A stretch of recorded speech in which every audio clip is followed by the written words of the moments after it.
नमस्कार मित्रों, निशांस के डिजिटल प्लेटफॉर्म पर पुनः आप सभी का हार्दिक स्वागत, अभिनंदन।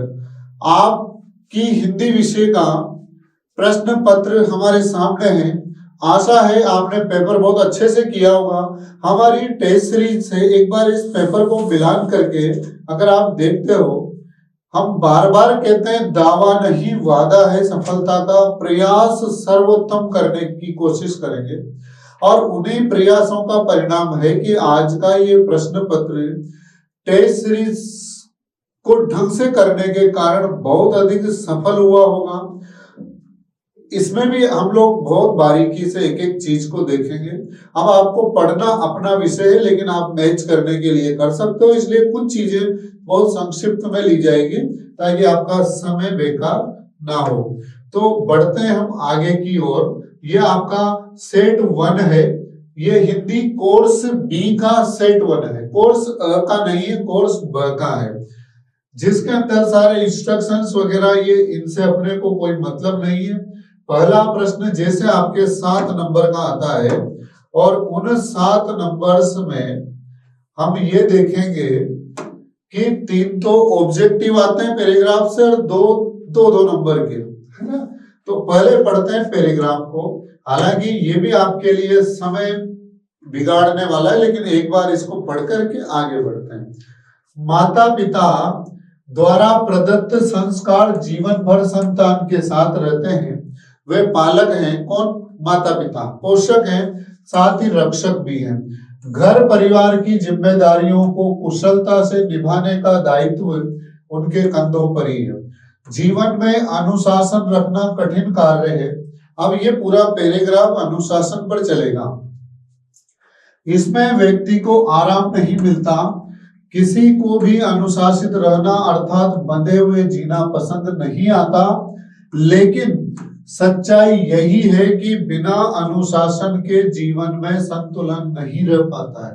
इसलिए अनुशासन जरूरी है और हम अपने लक्ष्य से भटक जाते हैं। इस बात को पतंग के उदाहरण से समझ सकते हैं। एक उड़ती हुई पतंग आसमान पर तब तक राज करती है जब तक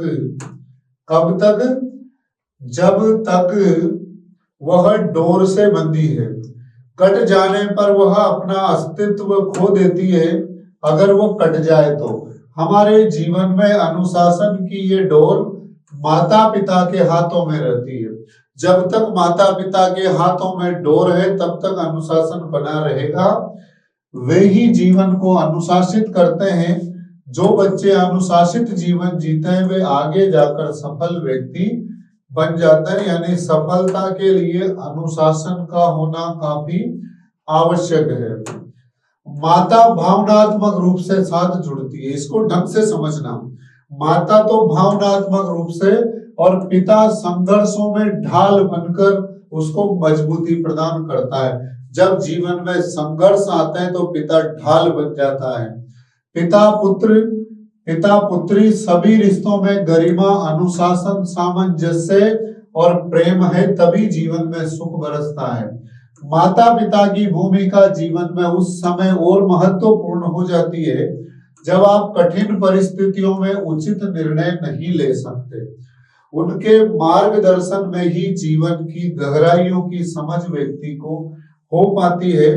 तो मित्रों, ये तो था आपके गद्यांश। अब इस गद्यांश से जो प्रश्न पूछे गए इनको ढंग से समझना है। निम्नलिखित गद्यांश में से आपको क्या क्या ये प्रश्न करने हैं। तो कारण और कथन को पढ़ना है, विकल्पों में से चयन करना है। ढंग से समझ लिया आपने। रिश्तों की गरिमा, अनुशासन, तालमेल और प्रेम परिवार के लिए अपेक्षित है। आया है, अभी अभी आया है, अपेक्षित है और वही सुखी जीवन का रहस्य है। रिश्तों की गरिमा रहेगी, अनुशासन रहेगा, तालमेल रहेगा और प्रेम रहेगा तो परिवार में सुख होगा। दोनों ही चीजें बिल्कुल सही है। तो कथन और कारण दोनों गलत है। पहला हो नहीं सकता, दूसरा भी नहीं हो सकता, क्योंकि यहाँ कथन सही है पर कारण गलत बता दिया इसने। तो ये दोनों तो वैसे ही रिजेक्ट हो गए। तीसरा है कथन सही है और कारण उसकी सही व्याख्या है, तो आंसर नंबर 3 सही होगा। दूसरे नंबर पे चलते हैं। दूसरे नंबर पे आपको अगर कम भी दिखाई दे रहा हो, अपना प्रश्न पत्र साथ में लेकर बैठे, आवाज आपको अच्छे से आ रही होगी। जीवन को परिपक्व बनाता है, ये वाला प्रश्न बहुत थोड़ा विवादास्पद है, मुझे लगता है कि बोर्ड में भी काफी विचार होगा इस पर, लेकिन अंत में जहां पहुंचना है वो देखिए। जीवन को परिपक्व, जीवन संघर्ष भी जीवन को परिपक्व बनाता है, पर मित्रों का साथ और गुरु के निर्देश इस पैराग्राफ में कहीं नहीं आए। बचते हैं दो, एक तो जीवन संघर्ष और एक माता पिता का मार्गदर्शन। तो पिता आपको संघर्षों में, आपके संघर्षों में ढाल बनकर के आपकी रक्षा करता है और मां भावनात्मक रूप से पोषण करती है। इसलिए जीवन की परिपक्वता के लिए सबसे उत्कृष्ट जो है इसमें उत्तर होगा माता पिता का मार्गदर्शन जीवन को परिपक्व बनाता है, क्योंकि पिता संघर्षों में जीवन जीना सिखाता है या संघर्षों में रक्षा करता है और मां भावनात्मक रूप से पोषण करती है। 100% सही उत्तर आपको बताए जा रहे हैं, आपको बहुत ध्यान से समझना है। गद्यांश में पतंग का उदाहरण किस उद्देश्य से दिया? देखो उत्तर आपको एक जैसे दिखेंगे, पर आपको अल्टीमेट गोल तक पहुंचना है। जीवन में स्वतंत्रता का महत्व दर्शाने के लिए नहीं, जीवन में माता पिता का महत्व दर्शाने के लिए है तो सही, पर ये अल्टीमेट नहीं है। पतंग की तरह आकाश सा ऊंचा लक्ष्य पाना नहीं, जीवन में अनुशासन का महत्व दर्शाने के लिए ये कहा है। क्यों? क्योंकि अगर डोर माता पिता के हाथ में है तो आप अनुशासित रहोगे, ऊंचाइयों पर चढ़ते रहोगे, जब डोर से कट जाओगे तो नीचे आ जाओगे। तो अनुशासन का महत्व दर्शाने के लिए उन्होंने ऐसा कहा है। ठीक है, आगे बढ़ते हैं। अब यहाँ जो दो उत्तर है ये दो दो नंबर के हैं, और 2 नंबर का मतलब मित्रों 8-10 लाइनें नहीं होती, जितना पूछा है उतने का ही जवाब देना है। अनुशासन का जीवन में क्या महत्व है, कोई 2 बिंदु लिखिए। देखो इसमें मेरे पास प्रश्न पत्र है, हम वापस उसको वहां तक नहीं पहुंचे, उससे पहले की बात करें तो अनुशासन जो है वह, उसमें व्यक्ति को आराम भले नहीं मिलता, लेकिन बिना अनुशासन के जीवन में संतुलन नहीं रहता, जीवन में भटकाव बहुत होता है। और एक नीचे और भी दिया हुआ है कि अनुशासन होने पर व्यक्ति के जीवन में सफलता बहुत आराम से आ जाती है। तो सफलता प्राप्ति के लिए भी अनुशासन जरूरी है। आपको केवल 2 बिंदु लिखने हैं, 2 दिया हुआ है, तो ज्यादा की आवश्यकता नहीं है। बच्चों की परवरिश में माता पिता का सहयोग किस प्रकार मिलता है? जिस प्रकार एक ऊंचाई छूती हुई पतंग जहां तक डोर के साथ जुड़ी रहती है वहां तक वो ऊंचाइयों को छूती रहती है, लेकिन वो डोर जब हाथ में से छूट जाए तो पतंग नीचे आ जाती है। उसी प्रकार माता पिता हमारा सहयोग करते हैं, उनके माता का भावनात्मक और पिता के ढाल की तरह बने रहने में ही व्यक्ति का जीवन जो है वो ऊंचाइयों की ओर जाता है। लिखने का तरीका अलग हो सकता है मित्रों, मैं लिख के नहीं बता रहा हूं आपको, केवल आपको चेक करना है। ठीक है, तो ये तो था अपने पहला। दूसरा एक और गद्यांश इसमें है, धरती के भीतर होने वाले कंपन कई बार नदियों का मार्ग बदल चुके हैं, ऐसे में कभी कभी अपने मूल स्थान से मीलों दूर चली जाती है नदी। इससे तटवर्ती नगरों महानगरों के निर्माण तो ध्वस्त होते ही हैं, एक बड़े परिक्षेत्र की कृषि योग्य भूमि भी जलमग्न हो जाती है, पानी में डूब जाती है। अपने सबसे घातक और विनाशकारी रूप में आने वाला भूकंप सड़कों राजमार्गों को तोड़ते हुए पूरे परिदृश्य को मौलिक रूप से बदलने के साथ ही नई नई झीलें भी बना सकता है। विश्व में अनेक ऐसे क्षेत्र हैं जहां भूकंप की दृष्टि से संवेदनशील इलाकों में घनी आबादी बसती है और नदियां भी बहती है। वहां गंभीर संकट मुंह बाएं खड़ा है, ये जोखिम भरी स्थिति है। मैं आपको मेरी गति से बता रहा हूं, आप इसको डबल स्पीड करके देख लीजिए जल्दी हो तो। लेकिन सभी बच्चों को ध्यान में रखते हुए हमें एक गति का ध्यान रखना पड़ता है। आगे, जब धरती की सतह के भीतर टेक्टोनिक प्लेटें एक दूसरे के विरुद्ध घिसती है, विरुद्ध, एक दिशा में नहीं, विरुद्ध, या खिसकती है तो कंपन पैदा करती है और धरती पर भूकंप आता है। जब इसका केंद्र नदी के करीब होता है तो अनेक बार नदी अपना रास्ता बदल देती है, भारी तबाही लाती है। चीन, भारत और जापान में आया भूकंप इसका प्रत्यक्ष उदाहरण है और जान माल की हानि का कारण बना। ठीक है, नदी के बदलावों के प्रति संवेदनशील क्षेत्रों में विकास को सीमित कर बाढ़ के मैदानों को खुली जगह या कृषि भूमि में वर्गीकृत कर विज्ञान और सतर्कता से इसका सामना किया जा सकता है। आगे बढ़ते हैं। निम्नलिखित कथन तथा कारण को ध्यान पूर्वक पढ़िए। दिए गए विकल्पों में से कोई एक सही विकल्प चुनिए। अब देखते हैं, भूकंप की दृष्टि से संवेदनशील क्षेत्रों में घनी आबादी का बसना जोखिम पूर्ण है। बिल्कुल, जहां पर भूकंप आता है वहां आबादी घनी रहेगी तो नुकसान होगा। दे रखा है, प्राकृतिक आपदा के समय जान माल की रक्षा करना चुनौतीपूर्ण होता है। ये कारण है, इसीलिए भूकंप की दृष्टि से संवेदनशील क्षेत्रों में घनी आबादी नहीं होनी चाहिए। इसका मतलब है दोनों ही सकारात्मक है। यहाँ दिया हुआ है कि कथन सही है और कारण उसकी सही व्याख्या करता है। आगे नहीं बढ़ेंगे, बिल्कुल शुद्ध उत्तर है। फिर अगले प्रश्न की ओर। दूसरा प्रश्न है, धरती की सतह पर भूकंप आने का क्या कारण है?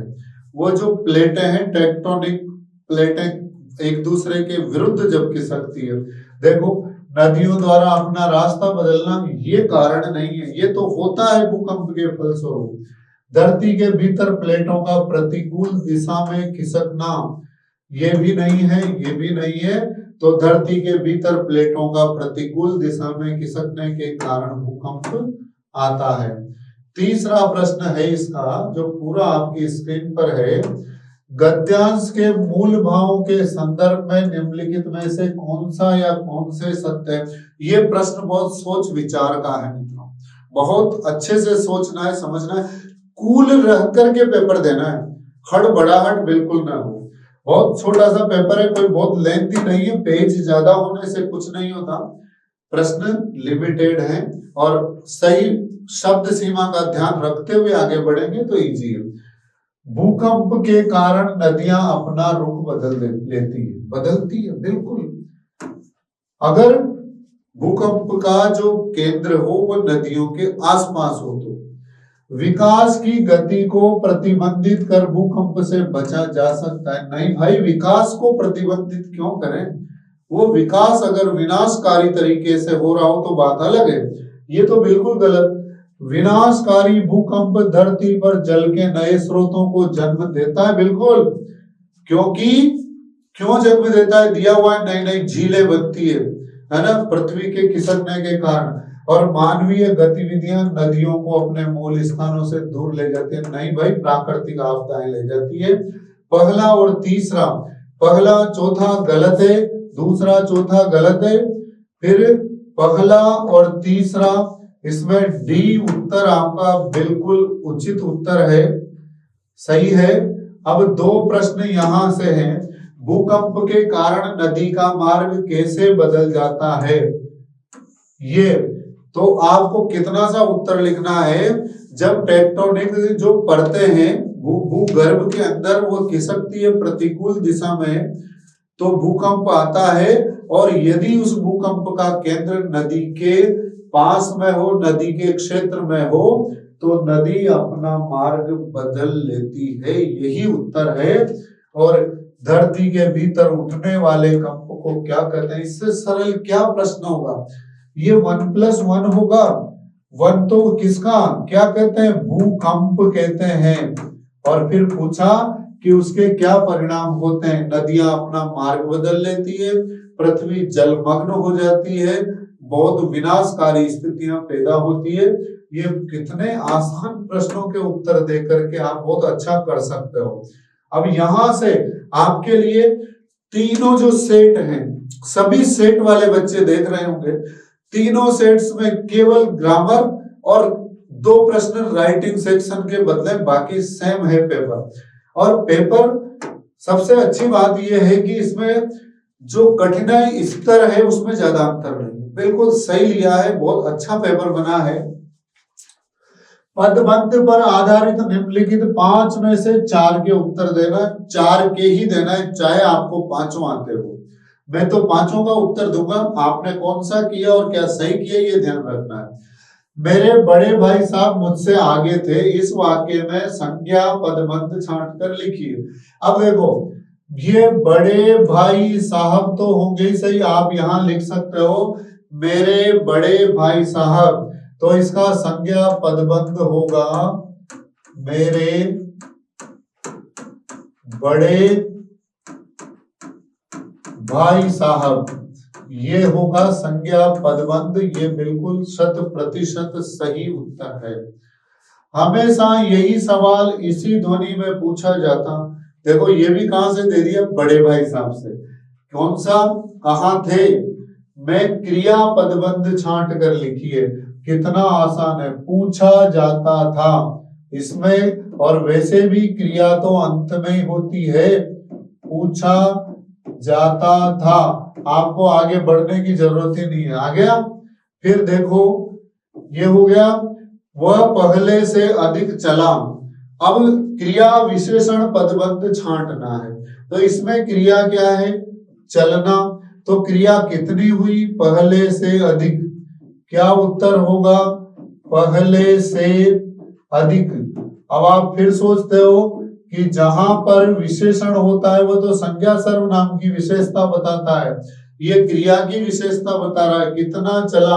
अब जिस बच्चे को पता है कि क्रिया विशेषण 4 प्रकार के होते हैं, रीतिवाचक, कालवाचक, स्थानवाचक, परिमाणवाचक, तो ये कितना चला, पहले से अधिक, तो ये परिमाणवाचक क्रिया विशेषण है, तो पहले से अधिक इसका सही उत्तर होगा। समुद्र की देह पर डूबती किरणों, अब यहां से लगाकर यहां तक पहले से रेखांकित है, की तरह वह कभी भी डूब सकती है, ततारा वामीरो से लिया है। वाक्य में रेखांकित पदबंध का भेद है, तो ये किरणें दी हुई है, तो ये संज्ञा पदबंध है, संज्ञा पदबंध। यहाँ कई बार कुछ किताबें बच्चों को भ्रमित करती है कि ये डूबती हुई है या देह पर डूबती है, तो यहाँ विशेषण पदबंध होगा, लेकिन डूबती हुई तक हो सकता है, किरणें भी अगर इसमें शामिल है तो संज्ञा पदबंध है। सदैव दूसरों की सहायता के लिए तत्पर रहने वाला, ततारा सभी का प्रिय था, इस वाक्य में विशेषण पदबंध कौन सा है, तो दूसरों की सहायता के लिए तत्पर रहने वाला। यहाँ सदैव को भी शामिल किया जा सकता है, कोई विशेष फर्क नहीं पड़ता। सदैव, आपको जो लिखना है वो मैं अलग से लिख रहा हूं, सदैव दूसरों की सहायता के लिए तत्पर रहने वाला। अगर आपने उल्टा सीधा कर दिया तो एक में से आधा हो जाएगा, दूसरों की सहायता के लिए तत्पर रहने वाला, फिर तो संज्ञा आ गई, बाद में तो ततारा आ गया, तो आपका उत्तर यहां से लगाकर यहां तक होगा, ये अपना विशेषण पदबंध है। तो मित्रों ये था पदबंध का प्रश्न। फिर आगे इसने दिया कि रचना के आधार पर वाक्य रूपांतरण पर आधारित निम्नलिखित 5 प्रश्नों में से 4 के उत्तर यहाँ पर देने। ये भी 4 नंबर का जो होता है सब अच्छे के लिए होता है। बच्चे कहते हैं सर ऑब्जेक्टिव ज्यादा ठीक है, बेटा ऑब्जेक्टिव में या तो 0 आता है या 1 आता है, इसमें आधा भी आ सकता है, एक संभावना रहती है। तो बहुत सारी चीजें यहाँ आपके पक्ष में भी जाती है अगर विपक्ष में जाती है तो। अब देखो, तुम छोटे हो इसलिए इस काम में हाथ मत डालो। आपको पता है समानाधिकरण समुच्चय बोधक अव्यय का प्रयोग जहां पर होता है अतः और इसलिए, इसलिए यहाँ पर रचना की दृष्टि से वाक्य का भेद है संयुक्त वाक्य। कौन सा वाक्य? संयुक्त वाक्य। हमें ज्यादा दिमाग नहीं लगाना, 2 स्वतंत्र वाक्य जब समानाधिकरण समुच्चय बोधक द्वारा जुड़े होते हैं वह संयुक्त वाक्य होता है, तो इसका उत्तर होगा संयुक्त वाक्य। आदर्श स्थिति को बनाए रखने के फेर में बड़े भाई साहब का बचपन तिरोहित हो जाता है। रचना की दृष्टि से वाक्य भेद, अब बड़ा देखते बच्चे सोचते हैं या तो संयुक्त होगा या मिश्र होगा। आदर्श स्थिति को बनाए रखने के फेर में बड़े भाई साहब का बचपन तिरोहित हो जाता है। रचना की दृष्टि से वाक्य भेद कौन सा होगा? ये सरल वाक्य है। इसमें गलतियां की है कुछ बच्चों ने, केवल साइज बड़ी देख करके वाक्य का निर्धारण नहीं होता है ना, ये विराम चिन्हों पर इन पर निर्भर करता है। फिर देखो, इस भवन की बुनियाद आलीशान महल बनाने लायक मजबूत बनाओ, मिश्र वाक्य में रूपांतरित कीजिए। देखो ये सरल वाक्य है। इस भवन की बुनियाद ऐसी बनाओ जिस पर एक मजबूत महल बनाया जा सके। अलग अलग तरीके हैं। देखो इसमें मैंने भी कहीं ना कहीं इसको थोड़ा सा अलग अलग तरीके से दो तीन तरह से हम ले सकते हैं। हालांकि इसमें हमने कोई ज्यादा दिमाग नहीं लगाया, पर इस भवन की बुनियाद ऐसी बनाओ जिस पर आलीशान महल बन सके, है ना। तो इसको हम ऐसे लिख सकते हैं, इस भवन की बुनियाद, इस भवन की बुनियाद ऐसी बनाओ। अब दो वाक्य, दो कनेक्टर्स आ गए, ऐसी और वैसी। इस भवन की बुनियाद ऐसी बनाओ जिस पर आलीशान महल बन सके, जिस पर आलीशान यानी भव्य आलीशान महल बन सके। शुद्ध है, तरीके और भी हो सकते हैं इनके, पर यहां इससे ज्यादा सरल कोई नहीं होगा। मैं छोटा और वे बड़े थे, इसको संयुक्त वाक्य में बदलना है। इससे सरल क्या लेते हैं फिर? मैं छोटा था और वे बड़े थे, बस ये इसका संयुक्त वाक्य। बीच में और द्वारा दो स्वतंत्र वाक्यों को जोड़ा गया है। मेरी शालीनता इसी में थी कि उनके हुक्म को कानून समझो, इसको सरल वाक्य में बदलना है। चलो पहले ये पता लगे ये कौन सा वाक्य है। ये मिश्र वाक्य है क्योंकि की आ गया। संज्ञा आश्रित उपवाक्य है क्योंकि की, क्योंकि और ताकि का प्रयोग संज्ञा आश्रित उपवाक्य में होता है। बाकी दिमाग नहीं लगाना, बहुत सरलता से समझना है। तो मेरी शालीनता इसी में थी कि उनके हुक्म को कानून समझूं, तो हम यहाँ इसको ऐसा का ऐसा ही बढ़ा दें। मेरी शालीनता उनके हुक्म को कानून, उनके हुक्म को कानून समझने में थी। किसमें थी? उनके हुक्म को कानून समझने में। ये सरल वाक्य बन जाता है। तो मित्रों ये चीज आपने देखी, और इसके बाद अब इसमें अगला व्याकरण का जो भाग है वो है समास। एक इतनी आसान छोटी छोटी चीजों में ज्यादा कंफ्यूज आपको नहीं होना है, इजी वे में समझना है। समास पर आधारित 5 में से यहां पर भी 4 के उत्तर देना है। हम बिल्कुल भ्रमित नहीं है। भ्रमित अगर होते तो आपके साथ डिस्कशन करना सबसे महत्वपूर्ण मानते हैं। पासबुकें, किताबें, बहुत सारे मीडिया के साधन, बहुत सारी चीजें हमें भ्रमित करती है। तर्कपूर्ण तरीके से सोचने की आदत डालिए। किसी पर विश्वास करने से पहले लॉजिक ध्यान में रखें तो आप अच्छे विद्यार्थी हो। हम पर भी आप तभी करो जब आपको कहीं ना कहीं लगता है कि इसमें तर्क है। देश निकाला सामासिक पद का विग्रह करके वेद भी लिखी। कितना आसान प्रश्न है भाई। देश निकाला तो दो बातें करनी है आपको, आधा नंबर मिलेगा यदि आप इसका विग्रह करोगे तो। फिर वेद लिखोगे तो फिर मिलेगा आधा प्लस आधा बराबर 1 बनेगा। देश निकाला का देश से निकाला। अब आप जानते हो कि करण में भी से आता है और अपादान में भी से आता है, लेकिन यहाँ करण इसलिए नहीं आएगा क्योंकि देश से अलग हो गया। तो इसका उत्तर क्या होगा? अपादान तत्पुरुष, अपादान तत्पुरुष समास। ठीक है। तो मित्रों आशा है आपने यही किया होगा, लगभग सभी ने सही किया होगा। देश विदेश समस्त पद किस समास का उदाहरण है और क्यों। तो पहला तो आपको इसमें विग्रह नहीं करना है, जो पूछा है उसी का उत्तर दो। अनावश्यक समय की बर्बादी सही नहीं है। किस समास का है तो हम कहेंगे देश विदेश जो है वह द्वंद्व समास का उदाहरण है। आधा नंबर तो है इसका।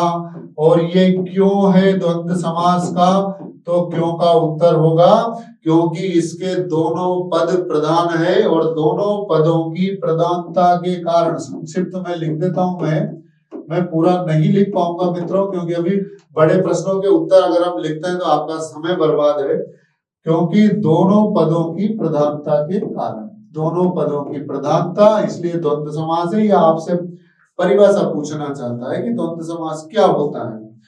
फिर अगला प्रश्न है अव्ययी भाव समास का एक उदाहरण लिखिए। कितने लिख सकते हो आप।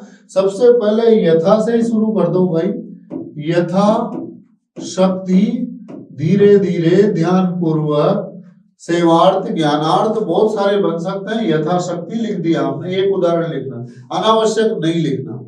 फिर देखो अब ये जरूरी नहीं यथाशक्ति हो, और भी आपने जो लिखा मैं एक ही लिख रहा हूं जो पूछा है। फिर है पंचतंत्रों का समूह के लिए समस्त पद बनाकर समास का नाम भी लिखिए। तो समस्त पद तो होगा पंचतंत्र, है ना। अब इस पंचतंत्र में आपको पंचतंत्रों का समूह दे रखा है तो फिर द्विगु समास होगा। अभी तिरंगा में एक जगह आया तो वहां पर बहुव्रीहि में चला जाएगा, क्योंकि वह किसी भी तीन रंग के लिए नहीं है, वह विशिष्ट रंगों के लिए, राष्ट्रीय ध्वज के लिए है। यहां पर देखो अभी इसने पूरा उत्तर खुद ने दे दिया, आपको क्लू बहुत सारा दे दिया।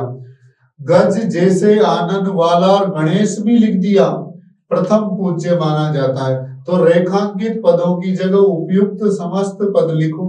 तो गज जैसे आनंद, तो पहले तो समस्त पद हो जाएगा गजानन, एक उत्तर तो ये हो गया। और फिर क्या, समास का नाम भी लिखो। जब दोनों पद न तो गज प्रधान है न आनंद प्रधान है, अन्य पद की प्रधानता के कारण यहाँ बहुव्रीहि समास है। एक तो मात्राओं का भी ध्यान रखें, बहुव्रीहि, तो इस तरह से ये भी पूरा हो जाता है।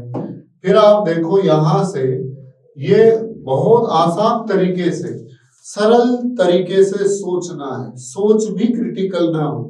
प्रश्न कई बार ऐसे खुद के खुद ही घूम जाते हैं, प्रश्न नहीं घुमाना। आसान चीजों को आसान तरीके से लो।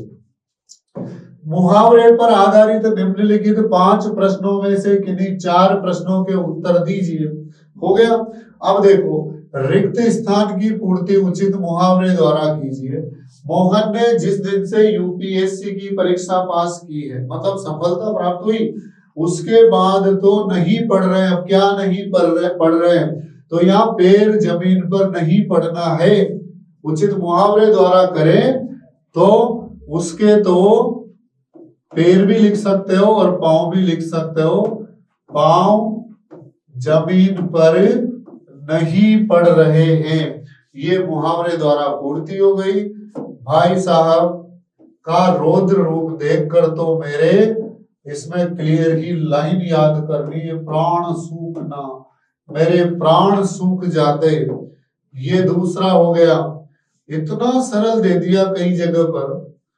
फिर खून जलाना मुहावरे का प्रयोग अपने वाक्य में कीजिए। देखो अर्थ नहीं पूछा है, अर्थ में आपके परेशानी आ सकती थी, मेहनत करने पर भी खून जलता है और गुस्सा करने पर भी। तो हम ये कहें कि परीक्षा के दिनों में बच्चे अपना इतना खून जला लेते हैं परेशान होकर के, चिढ़ करके, तो ये भी खून जलाना का हो सकता है। मैंने भी इसमें लिखा है। और इसके अंदर यदि हम देखें तो है कि विद्यार्थियों को परीक्षा के दिनों में बहुत खून जलाना पड़ता है ना। विद्यार्थियों को परीक्षा के दिनों में, लिखूं क्या, आप सुन रहे होंगे समझ जाओगे, और भी बहुत सारे लिख सकते हैं कि विद्यार्थियों को परीक्षा के दिनों में बहुत खून जलाना पड़ता है। खून जलाना या मेहनत करने के लिए होगा, जलना नहीं है, जलाना है। तो ये इसका बिल्कुल 1 नंबर 1 में से 1 वाला उत्तर हो जाएगा। अनुपयोगी या बेकार वस्तु, इस अर्थ को व्यक्त करते हुए मुहावरा लिखिए। अनुपयुक्त वस्तु के लिए हम दूध की मक्खी कह देते हैं। दूध की मक्खी होना, जिसका कोई ज्यादा उपयोग नहीं है, इसीलिए निकाल करके फेंक देते हैं। दूध की मक्खी होना। और फिर है, मैं जो कुछ कहता हूं उसे गिरह बांधिए। क्या सीधा सा है, नहीं पछताएगा। प्रस्तुत कथन में मुहावरा छांट कर उसका वाक्य में प्रयोग भी करना है। मुहावरा, मुहावरा छांट लो पहले तो। गिरह बांधना, गांठ बांध लेना। गांठ बांध लेना, कृत संकल्प हो जाना किसी कार्य के प्रति। एक बार मुझे किसी कार्य के लिए माताजी ने डांटा, तो मैंने दोबारा वह कार्य नहीं करने के लिए गांठ बांध ली। समझ गए? केवल आपको उसका वाक्य में प्रयोग करना है। आगे बढ़ते हैं। अब इसमें जो चीजें हैं वो ज्यादातर सेम है सभी सेट्स में, उनकी भी बात करेंगे, आप चिंतित बिल्कुल ना हो। ये पहला सेट चल रहा है ना, ग्रामर उसी की। अब बाकी तो सभी सेट्स में समान चीजें दी हुई है। इस गद्यांश को पढ़कर दिए गए प्रश्नों के उत्तर सर्वाधिक उचित विकल्प चुनकर लिखिए। सर्वाधिक उपयुक्त विकल्प। तो कई सालों में बड़े बड़े बिल्डर समुद्र को पीछे धकेल कर उसकी जमीन को हथिया रहे हैं। बेचारा समंदर लगातार सिमटता जा रहा है। पहले उसने अपनी फैली हुई टांगे समेटी, थोड़ा सिमट कर बैठ गया, फिर जगह कम पड़ी तो उकड़ू बैठ गया, फिर खड़ा हो गया। जब खड़े रहने की जगह कम पड़ी तो उसे गुस्सा आ गया। जो जितना बड़ा होता है उसे उतना ही कम गुस्सा आता है, परंतु आता है तो रोकना मुश्किल है। और यही हुआ, उसने एक रात अपनी लहरों पर दौड़ते हुए 3 जहाजों को उठाकर बच्चों की गेंद की तरह 3 दिशाओं में फेंक दिया। एक वर्ली के समंदर के किनारे पर गिरा, दूसरा बांद्रा के कार्टर रोड के सामने औंधे मुंह, और तीसरा गेट वे ऑफ इंडिया पर टूट फूट कर सैलानियों का नजारा बना, यानी दृश्य बन गया। बावजूद कोशिश में फिर से चलने फिरने के काबिल नहीं हो सके। यहां से आपको अब प्रश्नों के उत्तर देने हैं और ज्यादा आपको वापस जाना ही नहीं पड़ेगा मेरे का, इजी दिए हुए। मनुष्य ने समुद्र के साथ क्या किया? समुद्री जमीन पर कब्जा कर लिया। जीव जंतुओं का विनाश इसमें दिया हुआ नहीं है, पीने लायक बनाया ये नहीं है, तो यही आएगा। समुद्री जमीन पर कब्जा कर लिया मनुष्य ने। क्यों कर लिया? उसकी स्वार्थपरता की बीमारी के कारण। दूसरा है इसमें कि समुद्र की सहनशीलता ने कब जवाब दे दिया। यहाँ बच्चों ने गलत कर दिया। 1-2 बच्चों की के जो पेपर्स जब हमने देखे कहीं ना कहीं, ये समुद्र की सहनशीलता ने कब जवाब दिया, जबरन समेटने के कारण। ये भी लिख दिया बच्चों ने। मानव के दुरुपयोग पर, अपना अस्तित्व ही खतरे में आने पर, और मानव द्वारा उसका पानी सुखाने पर। तो सहनशीलता तब जवाब दे गई जब खड़े रहने लायक भी नहीं रहा, उसका अस्तित्व जब संकट में आता दिखाई दिया। तो सही उत्तर 100% सी वाला उत्तर इसका सही होगा। बढ़ते हैं तीसरे प्रश्न की ओर। तीसरा प्रश्न है, कॉलम 1 और कॉलम 2 को सुमेलित करके सही विकल्प आपको चुनना है। यहाँ थोड़ा सा इसको इधर ले लेते हैं ताकि और भी चीजें इसमें दिख जाए। तो कॉलम 1 है और कॉलम 2 है। समुद्र के रौद्र रूप ने, ये तो पैराग्राफ में से भी छांट सकते हो मित्रों। समुद्र के रौद्र रूप ने जहाजों को गेंद की तरह उछाल दिया। 1 को 3 से मिलाना है। बड़े आदमी को गुस्सा कम आता है, दिया हुआ था। बिल्डर की हट ने स्वयं अपने पांव पर कुल्हाड़ी मारी, उनके कारण ही ये दशा हुई समुद्र की। तो 1 के साथ 3 कहां पर है? 1 के साथ 3 यहाँ है। 1 3 2 1, 1 3 2 है पर 2 1 नहीं है, यहाँ पर भी नहीं है, 1 इस पे भी नहीं है। 1 3 2 1 3 2, डी उत्तर इसका बिल्कुल सही है, 100% सही है। मित्रों हम खुद भी कहीं ना कहीं देखते हैं, कई बार जल्दी जल्दी पेपर सोल्व आपको करवा दिया जाता है, इसमें ए लगा लो, इसमें बी लगा लो, ये मतलब नहीं निकलता। चीजों को समझने की आदत डालो। हिंदी अंतिम बार नहीं पढ़ रहे हो, जीवन में कई बार काम आपको पड़ेगा और हमें सीखना चाहिए। बड़े बड़े बिल्डर समुद्र की जमीन क्यों हथिया रहे हैं? क्यों हथिया रहे हैं? क्या बढ़ती आबादी के लिए घर बनाने हेतु, समुद्र किनारे की जमीन सस्ती होने के कारण, या सैलानियों के आकर्षण का केंद्र? नहीं भाई, अपनी बढ़ती स्वार्थपरता के कारण। स्वार्थी हो गए वो लोग, इसलिए अगर सस्ती भी हो गई तो स्वार्थ के कारण ही तो वो ऐसा कर रहे हैं। तो इसका सही उत्तर होगा स्वार्थपरता की बीमारी के कारण। फिर है, कोशिश के बावजूद भी जहाज चलने फिरने लायक क्यों नहीं हो सके? चलने फिरने लायक क्यों नहीं हुए?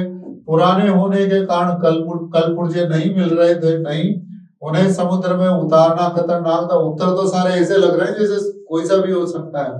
परफेक्ट देखना, सर्वाधिक उचित विकल्प को चुनना है।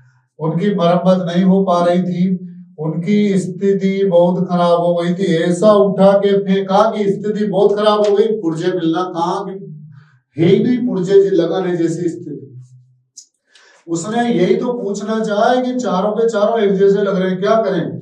स्थिति बहुत खराब थी भाई, इसीलिए मरम्मत नहीं हो पा रही थी, है ना, और इसीलिए समुद्र में उतारना खतरनाक था। तो इसका डी उत्तर ही होगा। आप लोग कंफ्यूज मत रहना। अगर मुझे थोड़ी सी भी दिक्कत होती तो मैं आपको क्लियर बताता, कोई दिक्कत नहीं है, हम सब मिल करके पढ़ें, सब मिल करके सीखें, तभी आनंद है। ये अब तक जो भी उत्तर आपको दिए हुए हैं प्रामाणिक है, कोई कहीं संशय वाला कोई मामला नहीं है। फिर देखिए, गद्य खंड पर आधारित निम्नलिखित प्रश्नों में से किन्हीं 3 प्रश्नों के उत्तर लगभग 25 से 30 शब्दों में लिखना है, मतलब 2.5 से 3 लाइन। कम हो सकती है, ज्यादा हो सकती है। अंग्रेजी भाषा पढ़ने के विषय में बड़े भाई साहब ने के क्या विचार थे? इस विषय में आपका क्या दृष्टिकोण है? तो अंग्रेजी भाषा पढ़ने के विषय में बड़े भाई साहब के विचार थे कि बच्चे, अंग्रेजी पढ़ना कोई बच्चों का खेल नहीं है, इसमें अच्छे अच्छे फेल हो जाते हैं। मैंने इतना प्रयास किया, मैं फिर भी फेल हो गया, मैं रात दिन तक प्रयास करता रहा, फिर भी फेल हो गया। पर्याप्त है, आपको लिखने की जरूरत नहीं है। और इस विषय में आपका क्या दृष्टिकोण है? तो हम कहेंगे कि नहीं, ऐसा नहीं है, बड़े भाई साहब कुछ ज्यादा ही कमजोर थे, इसलिए शायद उन्होंने कहा होगा। लेकिन हम यदि प्रयास करें तो निश्चित सफलता को प्राप्त कर सकते हैं। अंग्रेजी क्या, आप कोई सी भी भाषा सीख सकते हो। तो ये उत्तर इसका होगा। फिर है, डायरी का एक पन्ना, पार्ट में ओपन लड़ाई किसे कहा गया? मॉन्यूमेंट के नीचे झंडा फहराने के लिए जो चुनौती दी गई थी अंग्रेजी सरकार को, वह ओपन लड़ाई थी। और ये अपूर्व क्यों थी? क्योंकि इस बार जैसा वातावरण बना था, ऐसा वातावरण बंगाल में कभी नहीं बना था। अपूर्व का मतलब अनोखा होता है, जो पहले नहीं हुआ है वह, क्योंकि यहाँ तक कि पुरुषों के साथ साथ महिलाएं तक इसमें आ गए, इसीलिए इसको अपूर्व कहा है ना। ये बातें ध्यान रखो। आपने इसके आसपास लिखा होगा, मुझे पता है, क्योंकि लिटरेचर लैंग्वेज में कोई भी सेम नहीं लिख पाएगा, लेकिन यही लिखना है। तातारा की लोकप्रियता के क्या कारण थे? कर्तव्यनिष्ठ था, ईमानदार था, दूसरों का सहयोग करता था, प्रेम भाव रखता था, बहादुर था, शक्तिशाली था। इसके कारण तातारा बहुत अधिक लोकप्रिय था, दूसरों की सेवा के लिए तत्पर रहता था। शैलेंद्र की फिल्म की कहानी सुनकर राज कपूर ने क्या प्रतिक्रिया व्यक्त की? आपको पता है, उसने कहा बिल्कुल मैं इस फिल्म में काम करूंगा, लेकिन मुझे पूरा एडवांस चाहिए।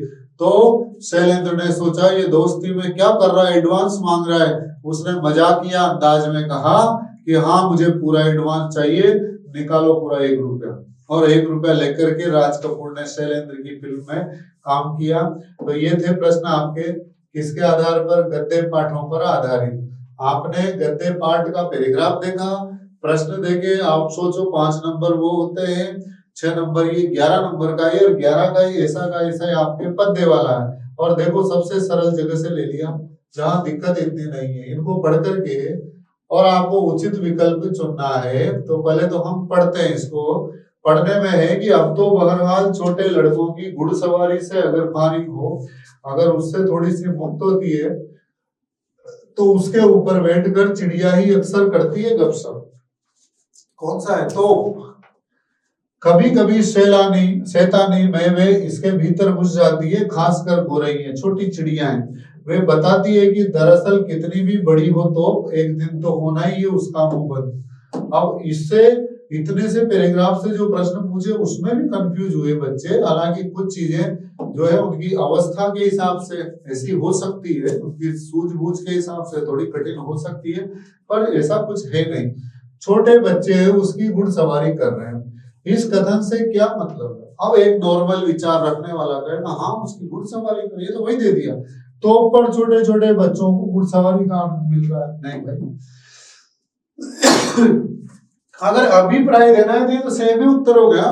क्या इसका आशय निकलता है आजाद भारत के छोटे बच्चों ने ही तोप की शक्ति को नियंत्रित कर लिया? नहीं, छोटे बच्चों के लिए अब तोप खिलौना मात्र है। एक जमाना तो था जब वो ये कहती थी मैंने अच्छे अच्छों के दर्जे उड़ा दिए। आज स्थिति यह है कि तोप खिलौना बन गया है। तो इसका सी उत्तर होगा। अगले प्रश्न की ओर बढ़ते हैं। अब ये तोप चिड़ियों के बैठने बतियाने का स्थान होगा। इसका क्या मतलब है? इस तोप की अहमियत क्षीण हो गई, चिड़ियों को उठने बैठने की अच्छी जगह मिल गई।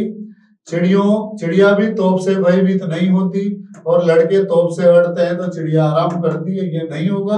अहमियत क्षीण हो गई, ये उत्तर भी काफी हद तक सही लगता है। लेकिन चिड़ियों के बैठने बतियाने का स्थान हो गया, इसका मतलब ये है कि अब तो चिड़िया भी उस तोप से भयभीत नहीं होती, औरों की तो बात ही क्या है ना। तो यहाँ पर थोड़ा सा इस उत्तर पर भी ध्यान जाता है, क्योंकि उसकी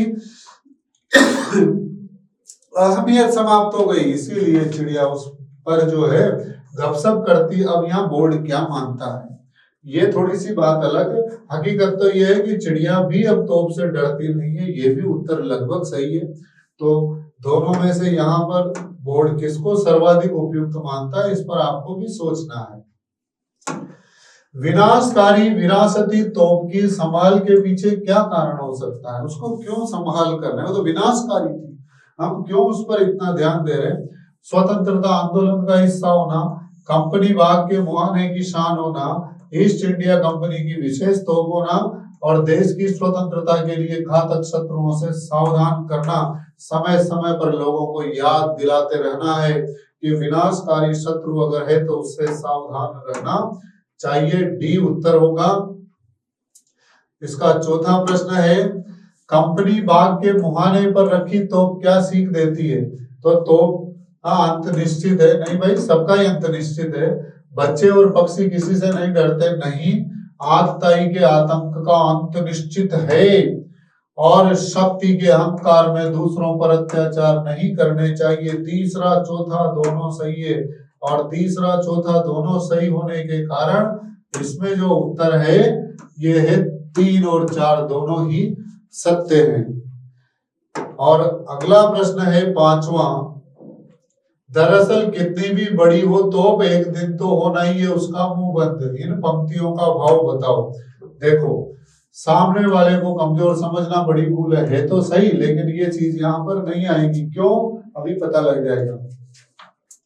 बड़ी तोप के काम करने की भी सीमा होती है। बड़ा समझे जाने में कोई बड़ा नहीं होता। और एक है कि मजबूत शक्ति को भी एकता शक्ति के आगे झुकना ही पड़ता है। भारतीयों की एकता शक्ति के कारण उस मजबूत शक्ति को झुकना पड़ा, इसीलिए इसका डी उत्तर बिल्कुल सही है। अब आगे बढ़ते हैं। काव्य खंड पर आधारित निम्नलिखित प्रश्नों में से किन्हीं 3 प्रश्नों के उत्तर लगभग 25 से 30 शब्दों में लिखना है। श्याम माने चाकर राखो जी, मीराबाई ने कृष्ण की चाकरी करने की युक्ति का सहारा क्यों लिया? क्योंकि देखो, अगर नौकरी करते हैं तो वेतन मिलता है, बोनस मिलता है, और भी चीजें, तो इसमें भी दिया। इसमें आपको पता है कि तीनों बातें सरसी, ऐसे भी प्रश्न पूछ लिया जाता है ना। तो चाकरी में दर्शन पास्यु, सुमिरन पास्यु खर्ची, और भाव भगत जागीरी पास्यु, तीनों बातें सरसी। तो एक तो वह दर्शन लाभ करना चाहती है, एक स्मरण करना चाहती है ना, और भाव और भक्ति से वह जागीरी को प्राप्त कर लेगी। ये तीनों बातें दी हुई है। इन तीनों को प्राप्त करने के लिए, श्री कृष्ण की भक्ति करने के लिए उन्होंने चाकरी करने की युक्ति अपनाई है। वो नौकर रहना चाहती है भगवान श्री कृष्ण के यहाँ। पशु प्रवृत्ति मनुष्य द्वारा अपनाने योग्य है अथवा नहीं? क्या प्रश्न पूछा है? नहीं। और क्यों? मनुष्यता कविता के आधार पर कारण बताइए। मनुष्यता कविता में बताया कि यही पशु प्रवृत्ति है कि आप ही चरें, वही मनुष्य है कि जो मनुष्य के लिए मरे। तो मनुष्य के लिए ही मरे, ये ज्यादा ठीक है। मनुष्य के लिए अपने प्राणों तक का बलिदान करना, और जबकि पशुओं की प्रवृत्ति क्या है? स्वयं को केवल स्वार्थवश अपनी ही उदर पूर्ति करते रहना। इसीलिए ऐसा कहा मैथिली शरण गुप्त ने। पर्वत प्रदेश में पावस कविता में पल पल परिवर्तित प्रकृति वेश से कवि का क्या तात्पर्य है?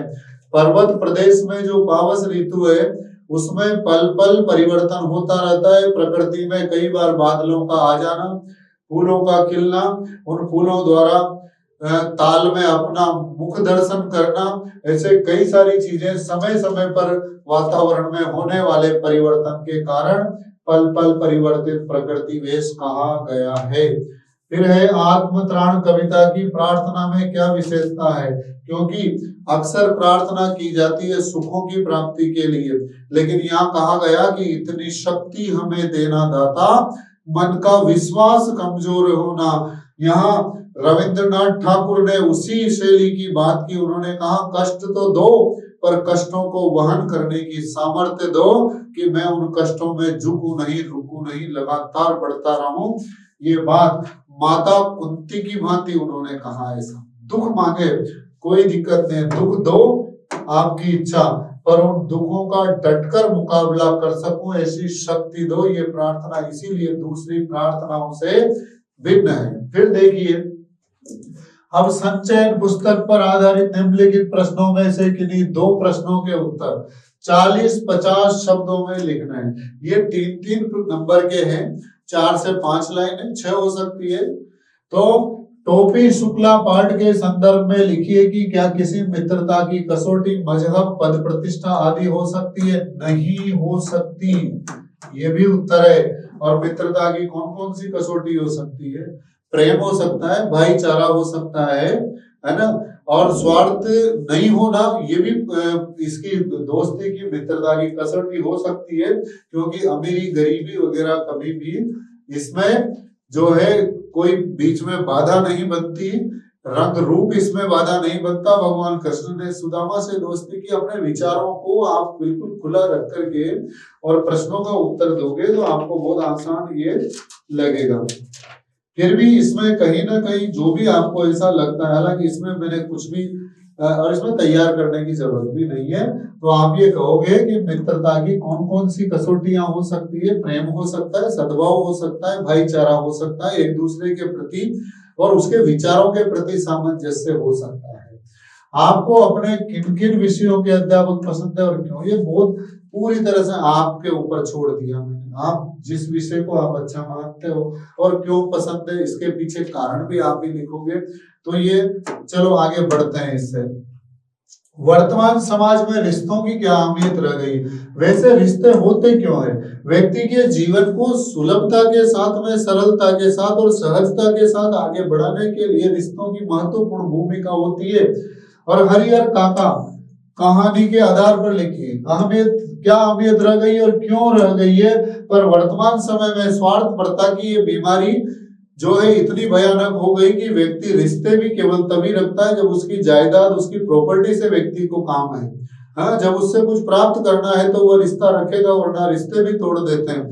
तो हरिहर काका वाले पाठ में आपने देखा कि किस तरह से हरिहर काका के ऊपर उनके परिवार ने, समाज ने और धर्म के ठेकेदारों ने जितनी ज्यादती की, वह इस बात को बताती है कि वर्तमान समय में रिश्तों की जो अहमियत है वह पहले की अपेक्षा परिवर्तित हो गई। और पुराने समय में भी इसी तरह का संघर्ष परिवारों में चलता रहा।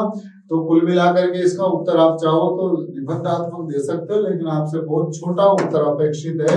40-50 शब्द बहुत अधिक नहीं होते। तो ये हो गए इसके बाद इसके घ भाग की ओर बढ़ेंगे। अब इस घ भाग में जो है बहुत ऐसी बातें हैं जो मैं आपको लिखवा नहीं सकता, लिखवाएंगे तो आपका कोई ऐसा समय भी इतना नहीं है, केवल हम क्लू की बात करेंगे, थोड़ा थोड़ा समझ लेते हैं। निम्नलिखित में से किसी एक विषय पर दिए गए संकेत बिंदुओं के आधार पर लगभग 120 शब्दों में अनुच्छेद लिखिए। 120 शब्द लगभग एक पेज या थोड़ा सा ज्यादा, ठीक है। अब पहला है पृथ्वी होगी तभी यहाँ जीवन होगा। संकेत बिंदु है प्रदूषण रहित पृथ्वी, धरा बचाओ जीवन सबका। क्या लिखवाऊंगा आप खुद जानते हो, अलग अलग विचार हैं। और एक गलती जो बच्चे करते हैं, ये बिंदु केवल संकेत के लिए होते हैं, इनको लिखना नहीं होता, वरना एग्जामिनर को पता लग जाता है कि ये निबंध लिख दिया इसने, क्योंकि बिंदु अनुच्छेद में कभी नहीं लिखे जाते। ज्यादा से ज्यादा आप पैराग्राफ परिवर्तित कर सकते हो, इससे ज्यादा नहीं होता। तो पृथ्वी होगी, आज पृथ्वी पर प्रदूषण नाम का एक भयंकर कलंक है जो उसको ग्रसने की ओर अग्रसर है। तो प्रदूषण रहित पृथ्वी तभी रहेगी जब हम अपने कार्यकलापों द्वारा इस पृथ्वी को दूषित होने से बचाएंगे, तभी धरा बचेगी। और यदि धरा बचेगी, अगर पृथ्वी पर स्वच्छता होगी, प्रदूषण मुक्त पृथ्वी होगी, तो आपका जीवन भी बहुत अच्छा होगा। इस पर अपने विचार व्यक्त करने हैं, लिखवाना नहीं है मित्रों, केवल मौखिक सॉल्यूशन है। देखो फिर परीक्षा देने के बाद संकेत बिंदु, अनुकूल प्रश्न पत्र की खुशी, मित्रों में बातचीत और परीक्षा समाप्ति का आनंद। आप शुरुआत कर सकते हो परीक्षा देने के बाद की स्थिति।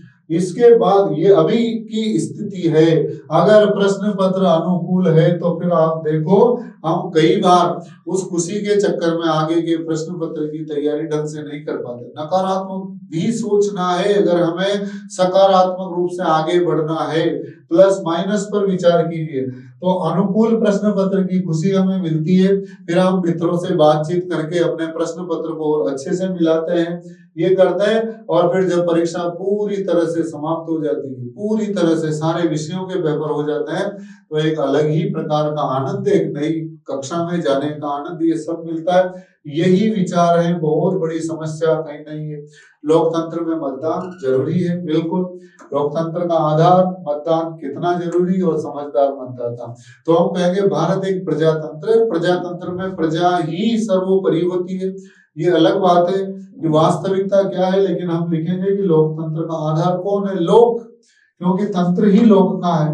आपको ये समझना पड़ेगा कि लोकतंत्र, लोक तथा तंत्र दो शब्दों से मिलकर के बना है, जिसका मतलब है जनता का, जनता के लिए, जनता के द्वारा, to the people, for the people and by the people. ये लोकतंत्र का आधार है। मतदान कितना जरूरी है, क्योंकि मतदान करेंगे तभी हम अपने विचारों को व्यक्त कर पाएंगे। मतदान ही सही व्यक्ति का प्रतिनिधित्व, चाहे आपके राज्य में हो, चाहे लोकल हो या राष्ट्रीय लेवल पर, वो सरकार चुनने के लिए आपको आमंत्रित करता है। और अगर आप समझदार मतदाता हैं तो आपको अपने मतदान का प्रयोग सही व्यक्ति के लिए जरूर करना चाहिए। तो इस प्रकार से ये अनुच्छेद हो जाता है। ये सब वैसे ही समझाने के लिए है। निम्नलिखित प्रश्नों में से किसी एक विषय पर 100 शब्दों में पत्र लिखना है। पत्र औपचारिक, अनौपचारिक, दो प्रकार के होते हैं। आपसे यहाँ कौन सा पूछा गया है और आपके जो होगा वही तो पूछा जाएगा।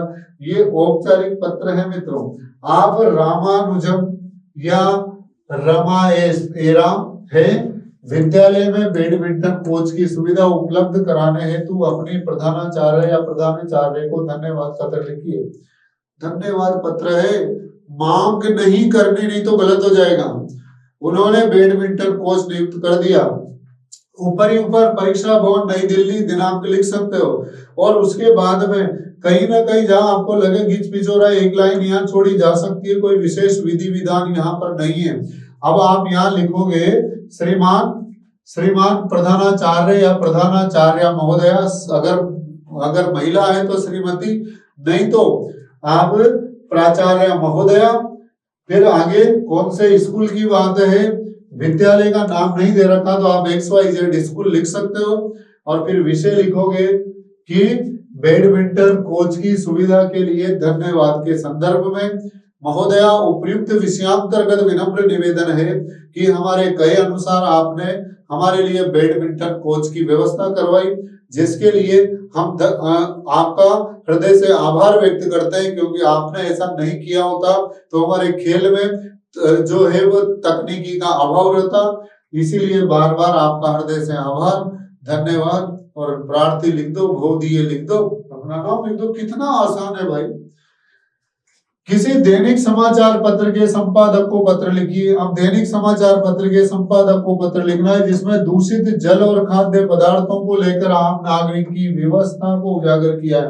आम नागरिक मजबूर है दूषित जल पीने को, तो इसके लिए क्या करना है? समाचार पत्र का संपादक सोल्व करेगा कि इस प्रॉब्लम को? बच्चे डायरेक्ट ही कर देते हैं, नहीं भाई, इस खबर को अपने अखबार में स्थान दे ताकि लोग जागरूक हो जाएं, क्योंकि अखबार जिस चीज को उठाता है उसका समाधान जल्दी हो जाता है। तो सबसे पहले तो वही अपना पता लिखिए, परीक्षा भवन नई दिल्ली, कुछ भी लिख सकते हैं, और फिर दिनांक भी लिख सकते हैं।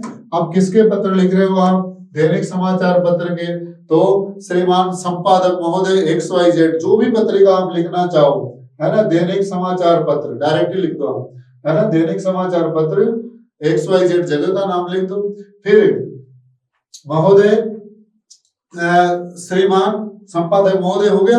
फिर आप विषय की ओर आएंगे। विषय में लिख दो कि दूषित जल और खाद्य पदार्थों को लेकर आम नागरिक की व्यवस्थाओं के संदर्भ में, और आप उसमें लिख सकते हो उपयुक्त विषयांतर्गत निवेदन है कि वर्तमान समय में दूषित जल जो है वो लगातार लोगों की सेहत खराब कर रहा है। खाने पीने की चीजें जो है ऐसी हो गई, उनमें मिलावट हो गई। इन सबको आप अपने अखबार में स्थान दे करके लोगों को जागरूक करें ताकि लोगों का जीवन सुखमय हो सके। धन्यवाद। भव दिया जो भी है, समझ में आ रहा है? अरे बहुत अच्छा किया होगा, कई बच्चे बहुत अच्छा लिखते हैं, हम लोग जितना बताते हैं उससे अच्छा लिखते हैं। फिर निम्नलिखित में से किसी एक विषय पर 60 शब्दों में सूचना लिखनी है। भाई 60 शब्द बहुत कम लाइन है। सूचना को अगर आप ब्रैकेट में रखते हो, किसी बॉक्स में बना के रखते हो, ज्यादा सही है। आप राजकीय विद्यालय कानपुर की सांस्कृतिक समिति के अध्यक्ष अमृत या अमृता हैं।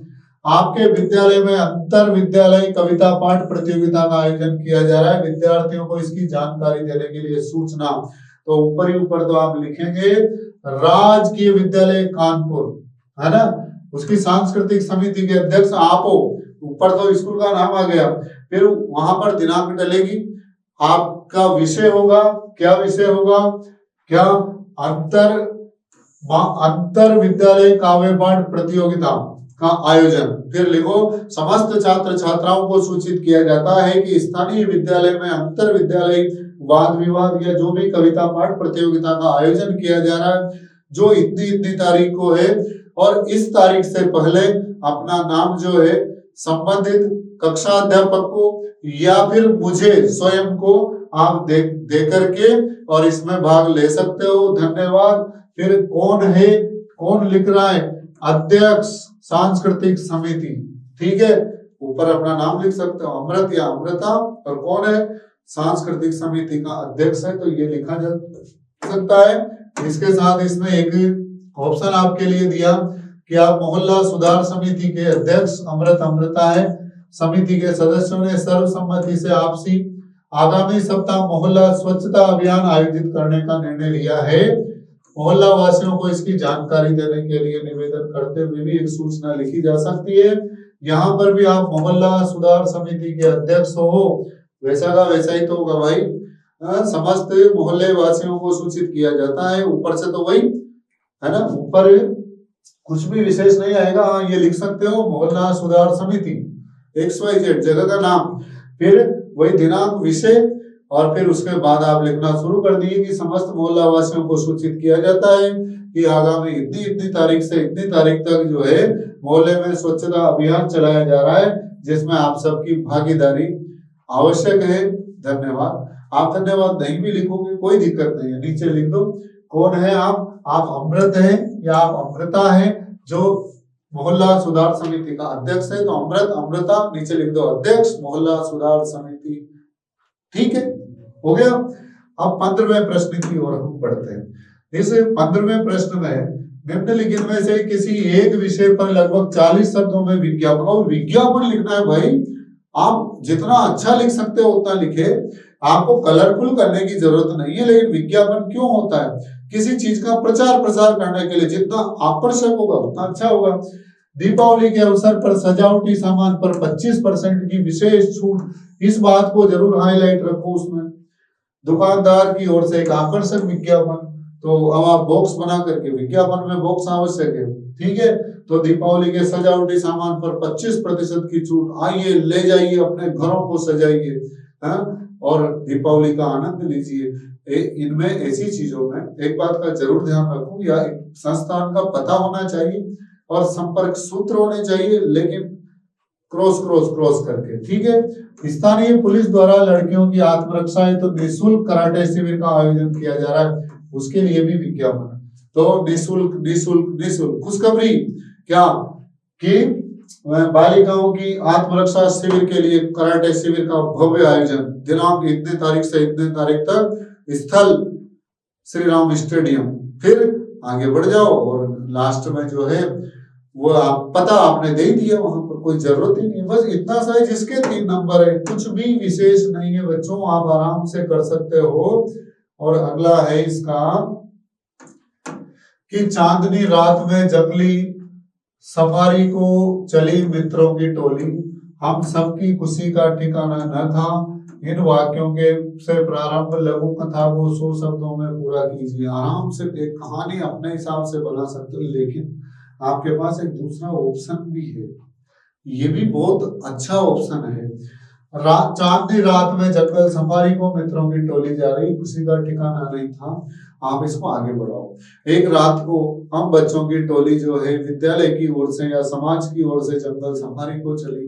वहां रास्ते में आनंद का ठिकाना न था, नाश्ता किया, खाना खाया, ये किया वो किया, वहां पर विभिन्न प्रकार के जीव जंतुओं को देखा, जानकारी प्राप्त की, डायरी में लिखा। ऐसे कई चीजों को बना करके आप लघु कथा इस पर लिख सकते हो। एक तरह का यात्रा वृत्तांत जैसी लघु कथा बन सकती है। फिर यदि आगे बढ़े तो अब मोहल्ले में जल भराव के कारण विभिन्न परेशानियों का सामना करना पड़ रहा है। उचित कदम उठाने के लिए नगर निगम अधिकारी को लगभग 80 शब्दों में ईमेल लिखिए। ये अथवा में लघु कथा आपको बड़ी लगती है तो ईमेल लिखो, है ना। 80 शब्द लगभग, ये इसके दायरे में ही रहना है, ज्यादा कोई भाग दौड़ नहीं करनी है। भाई हम टू और फ्रॉम 2 चीजें लिखेंगे, है ना। पहले फ्रॉम लिखते हैं, वैसे इसमें उल्टा भी कई बार हो जाता है, तो इतना वो विशेष नहीं है। फ्रॉम टू, फिर इसके बाद यदि आप चाहो सीसी और फिर बीसीसी, ब्लाइंड कार्बन कॉपी, तो फ्रॉम आप xyz@.com लिख सकते हो, यहाँ पर भी ऐसा लिख सकते हो। फिर सीसी खाली छोड़ सकते हो, बीसीसी खाली छोड़ सकते हो। विषय आपको लेना है, दिनांक नहीं लिखना होता।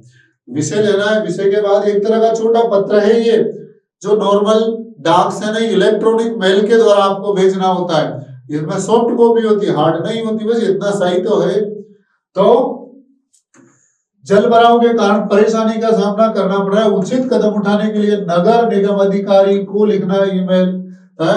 तो आप कह सकते हो कि श्रीमान नगर निगम अधिकारी, पत्र हो गया छोटा, है ना। हमारे मोहल्ले में आए दिन, हमारे वार्ड में आए दिन जल भराव की समस्या का सामना करना पड़ता है, क्योंकि बरसात के दिनों में जो सीवरेज की समस्या है वो और ज्यादा उग्र हो जाती है, जिसके कारण मोहल्ले में लोगों को परेशानियों का सामना करना पड़ता है, तरह तरह की बीमारियां फैल रही है। तो कृपया इस जल भराव की समस्या के उचित निवारण के लिए आप कार्यवाही करें, ताकि हम सब लोगों का जीवन जो है सुलभ हो जाए, ठीक से बीते।